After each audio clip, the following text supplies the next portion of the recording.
반갑습니다. 타임 레버리지. 시간을 들여 막대한 시기로 치환한다. 금요일을 밝았습니다. 요즘에 또 연말이다 보니까 많이들 바쁘시죠? 건강 잘 챙기셨으면 좋겠고요. 금요일도 함께 성장해 주심에 대단히 감사드립니다. 천천히 시작해 보도록 하겠습니다. 첫 번째 기사를 봤을 때 암호화폐 가상자산의 시가총액이 100조 달러를 넘어설 것이다라는 이런 전망치가 나오면서 전통 금융 유입 영향이 클 것이다 나오고 있죠.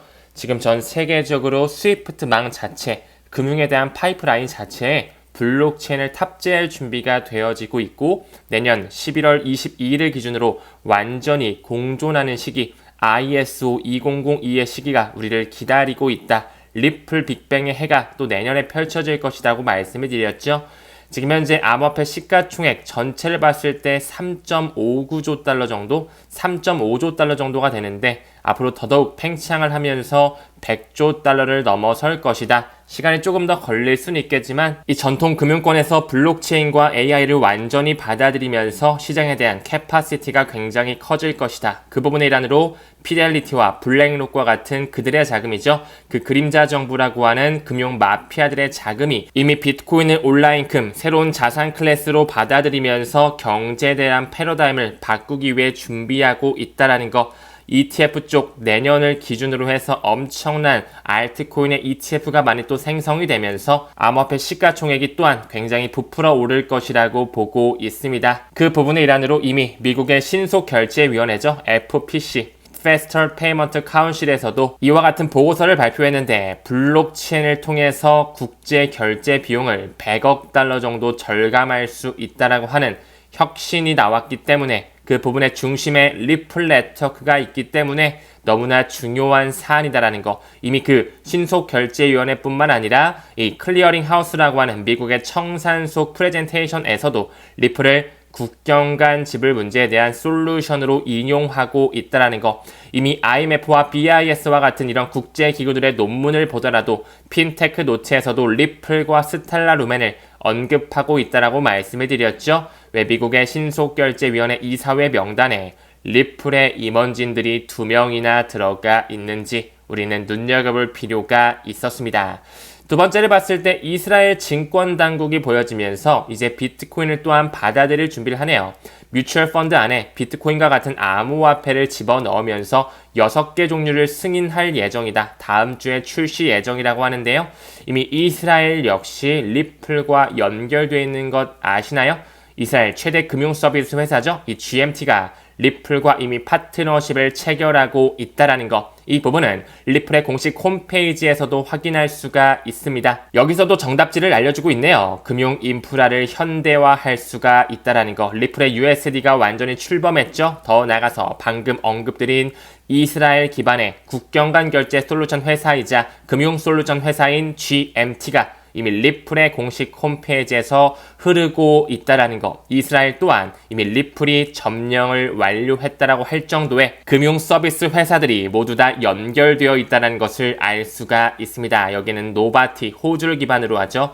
영국의 FCA, 금융행위감독청의 승인을 받은 증권거래소 아착스, 내년 2025년을 기준으로 했을 때 스위프트 3분의 1 규모를 리플렛이 점령할 것이다라고 여기 CEO가 예언한 바가 있었죠. 한번 기다려볼 필요가 있고요. RWA 또한 아착스와 함께 손을 잡으면서 여러가지 국채 상품을 머니마켓 펀드로서 XRP 레저 위에 올리고 있다라는 거. 스페인을 필두로 한 BBVA도 나오고 있고요. 우리나라를 기준으로 한 센트비, 더 나아가서 한패스라든지 와이어베일리 모두 다 한국을 필두로 한 송금 업체들 역시나 리플렛을 탑재하고 있다라고 말씀을 드렸습니다. 또한 말레이시아를 필두로 한 트랭글로라든지 인도를 필두로 한 인더스 인디뱅크, 예스뱅크라든지 코닥 마힌드라뱅크 등등 인도의 금융 세력 모두 다 리플이 장악을 완료했고요.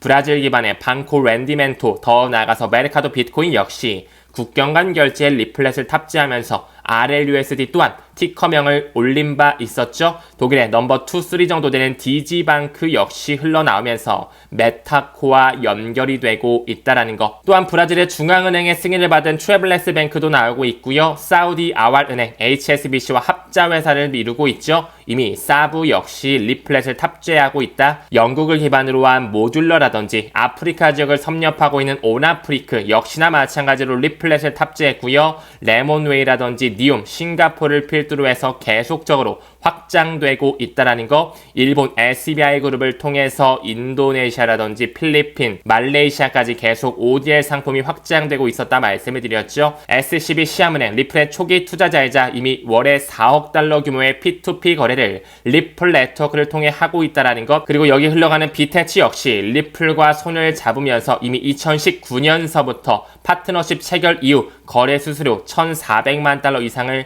절감하고 있었다라는 것을 리플의 연례 행사 스웨를 통해서 확인할 수가 있었습니다. 아무쪼록 다시 본론으로 들어와서 이스라엘의 최대 금융 서비스 회사인 GMT, 이미 리플이 점령하고 있다는 것을 다시 한번 미루어 보면서 국경 간 거래에서 반드시 리플렛 도매용 CBDC에 이동해서 브릿지 자산으로 XRP가 소각될 수밖에 없다라는 결론을 도출하고 있습니다. 다음 기사 봤을 때 한국 암호화폐 투자자가 굉장히 많이 증가했다라고 하네요. 1,500만 명 넘게 크립토 시장에 들어오면서 전체 인구의 3분의 1 정도 30%를 넘겼다라고 하는데요. 이제 내년을 기준으로 더욱더 큰 암호화폐 시장의 성장세가 이루게 되면서 많은 국내 투자자들 또한 들어올 수밖에 없겠죠. 우리는 미리미리 공부하고 준비했기 때문에 그들이 빚을 내서 들어올 때 우리는 어느 정도 안전마진, 익절을 하자라고 꾸준하게 말씀을 드리고 있습니다. 이제 슬슬 우리나라에서도 금융위원회를 통해서 이 가상자산위원회 출범을 앞두고 있죠. 이제 다음 달 안에 조만간 법인 계좌가 허용될 예정이다. 이미 가닥이 다 잡혀 있었다라고 얼마 전에 말씀을 드렸죠. 최근에 법인 코인 투자 안 된다더니 이미 정부 부처 계좌만 40개가 넘는다는 이런 기사도 나오더라고요. 우리 또한 반드시 눈을 떠서 암호화폐에 대한 정확한 공부, 미래에 살아남을 수밖에 없는 글로벌 메이저 코인에 집중적으로 투자를 단행해야 된다는 것 꼭 명심하셨으면 좋겠고요. 이제 우리나라 법인 코인 투자 허용이 기대됨에 따라서 커스터디 업체들 또한 요즘에 바스프, 그 가상자산 사업자 라이선스 취득에 박차를 가하고 있으면서 많은 규제를 준비하고 있다라는 말도 하고 있습니다. 이제 전통 금융권에서 STO라고 하는 Security Token Offering, 주식을 코인으로 살 수 있는 법안 또한 준비되어지고 있다라고 하니까 우리는 규제에 대한 명확성이 들어오는 것을 지켜보면서 우리의 최고 수익률을 만들어 갔으면 좋겠습니다. 다음 기사를 봤을 때 2025년 가장 큰 수혜 종목으로 이더리움을 뽑고 있네요. 지금 계속적으로 리플뿐만 아니라 이더리움 역시 고래들은 매집하고 또한 장외 거래를 통해서 매도 물량을 만들어대면서 가격의 하방 압력, 매도 물량을 만들어내고 있다고 보고 있거든요. 아직까지는 알트 시즌이 오지 않지만 이제 머지 않았습니다. 알트 시즌은 2025년에 반드시 가동이 되면서 이제 이 삼각수렴의 마지막 끝단에 있다라는 거, 올라가는 시기가 내년 1분기에 반드시 연출될 것이라 보고 있습니다. 그와 더불어 XRP 역시 2017년도에 그 패턴이 다시 한번 재현이 되면서 아직까지는 3,000원대에 머물러 있지만 어디까지 올라갈지는 아무도 상상할 순 없겠죠. 아주 보수적으로 봤을 때 5달러 정도, 7,000원 정도를 말씀드렸지만 저는 개인적으로 1만원도 충분히 넘을 수 있는 포텐셜이 있다라고 생각을 합니다. 지금 계속적으로 리플의 고래들 또한 코인베이스로 입금하고 그들끼리 장외 거래로서 매집을 하면서 매도 물량을 만들어내는 것뿐만 아니라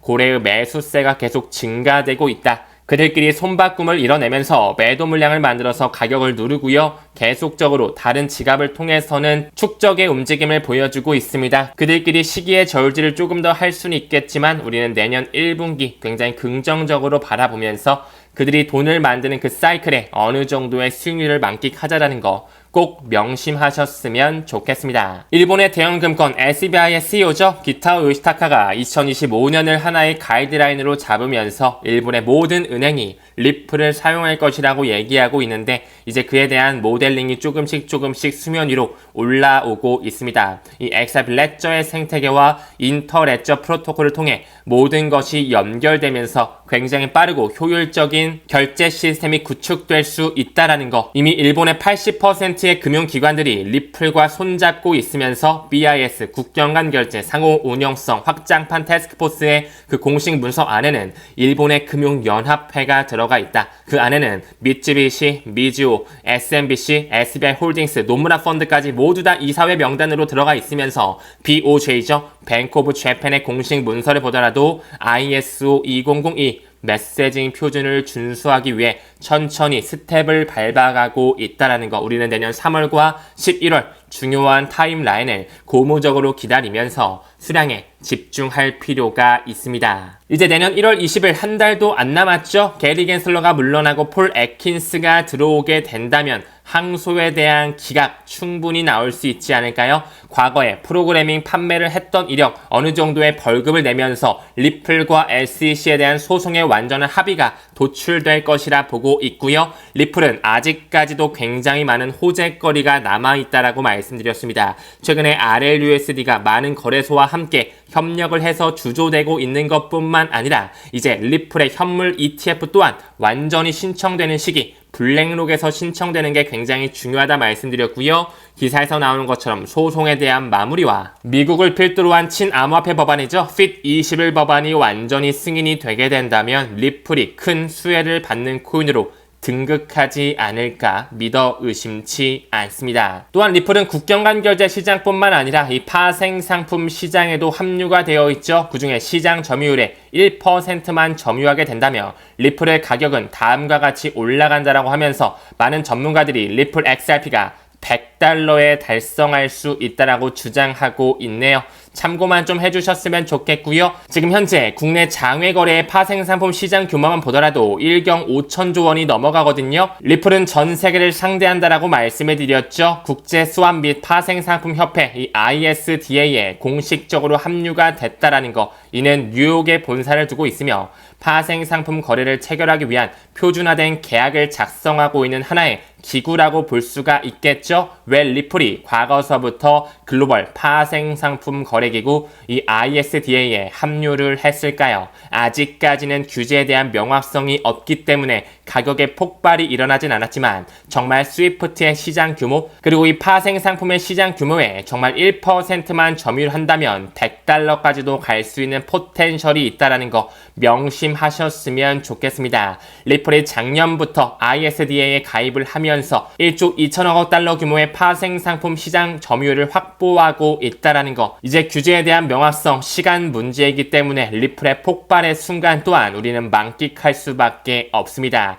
이미 ISDA 멤버십에 들어가도 리플랩스 주식회사라고 나오고 있죠. 오늘날 정보를 이동하듯이 이제 세상이 가치를 이동할 수 있도록 지원하고 있다라는 거. 이미 파생상품 협회에는 그들의 자금이 모두 다 들어가 있죠. 달러의 주인지향 JP모건이라든지 세계 최대 자산운용사 블랙록, 골드만삭스 등등의 금융기관이 모두 다 회원사로 들어와 있는데 왜 리플이 최대 글로벌 파생상품 기구 ISDA에 합류하고 있는지, 그 포텐셜 어떻게 폭발의 시기와 연결되는지 우리는 긍정적으로 기다려볼 필요가 있을 것 같네요. 한 트위터에서는 이렇게 말하죠. 정말로 리플의 도미넌스가 30%에 도달하게 되면 시가총액이 5조 달러에 도달하게 됐을 때 정말 그 피보나치 개념의 1.618까지 26달러까지는 충분히 도달할 수 있다는 것이 수학적으로 불가능한 것은 아니다라는 결론이 나올 만큼 앞으로 리플은 시가총액을 어느 정도 스위프트 시장 규모와 파생상품의 시장 규모를 아우를 수 있는 가치의 인터넷의 중심축이라는 걸 반드시 명심하시면서 중장기적으로 가져가셨으면 좋겠습니다. 계속적으로 XRP 레저의 분산 원장 기술이 가치의 인터넷으로 쓰이다 보니까 이 원장의 수가 9,300만 개가 넘어갔다는 것을 XRP 스캔을 통해서도 확인을 할 수가 있고요. 지금 방송을 찍는 이 현재 순간에서도 계속적으로 리플은 소각이 되면서 결국 수요와 공급의 법칙으로서 가격은 기하급수적으로 우상향할 수밖에 없다라고 생각을 합니다. 정말 파생상품에 대한 캐파시티와 스위프트의 시장 규모를 어느 정도 대체하게 됐을 때는 리플의 데이비드 슈워츠가 설계해 놓은 것처럼 하위 단위죠. 100만 분의 1로 쪼개질 수 있는 옵션 사항이 있기 때문에 그들이 설계한 의도와 정확히 맞아떨어진다라는 것 또한 우리가 직감할 수 있을 것 같습니다. 이제 슬슬 러시아가 움직이네요. 재무장관이 이렇게 말합니다. 대외 무역 결제, 비트코인만 쓰는 게 아니겠죠. 당연히 비트코인 등 가상자산을 활용할 것이다. 이제 미국의 제재에 맞서서 뭔가 암호화폐를 받아들이는 스탠스를 취하고 있죠. 우리는 이미 정답지를 알고 있습니다. 뱅크 오브 러시아죠. 러시아 연방중앙은행의 공식 문서, 결제 시장에서의 지불의 디지털화 그리고 혁신의 도입의 이 분석 보고서에서 어떤 기술력을 채택하여 어떤 네트워크를 쓰게 될지 이미 리플의 네트워크를 쓸 준비가 완료되어 있으며 분산 원장 기술을 탑재하면서 달러든 유로화든 엔화든 모든 돈을 쉽게 옮길 수 있는 암호화폐 또한 옮겨질 수 있는 블록체인 유동성 문제를 완전히 해결하는 온 디맨드 리퀴디티죠. 리플 네트워크가 급부상할 수밖에 없을 것입니다. 과거서부터 여러가지 논문과 프로젝트를 통해서 리플 플랫폼을 국경 간 정착 시스템을 만드는 작업 솔루션으로 인용한 바가 있었고요. XRP 이체를 통해 법적 통화 또는 암호화폐에 대한 등가물에 사용할 수 있다라는 거, 이 리플 네트워크에 내장된 암호화 솔루션을 사용한다. 즉 XRP를 쓴다라는 것이겠죠. 여기 나오는 것처럼 XRP를 브릿지 통화로 인용하면서 국경 간 결제에서 브릿지로서 XRP를 쓴다라는 것 이미 점 찍어져 있습니다. 뱅크 오브 러시아에서 준비하고 있는 System for Transfer of Financial Messaging System 역시 이 ISO 2002와 따로 놀지 않는다라고 말씀을 드렸죠. 브릭스페이 역시 리플넷과 귀결될 수밖에 없다라는 거 꼭 명심하시면서 리플에 대한 폭발의 시점 내년 1분기에 어느 정도 올라가게 될지 우리는 긍정적으로 개수, 수량에 집중하시는 비전 투자자 되셨으면 좋겠습니다. 2025년을 기준으로 ISO 2002 더더욱 빛을 발하는 시기가 될 것이라고 보고 있는데요. 우리는 리플과 스텔라 루멘 대표주자로 모아가면서 참고로 XDC 정도, 헤데라 정도, 아이오타 정도 눈여겨봐 주시면서 꾸준하게 중장기적인 안목으로 좋은 수익률 만끽하셨으면 좋겠습니다. 금일도 시청해주시면 대단히 감사드리고요. 오늘도 좋은 하루, 이번 주 한 주 잘 마무리하시길 바라겠습니다. 우리는 모든 면에서 점점 더 좋아지고 있습니다. 감사합니다. 성투합시다.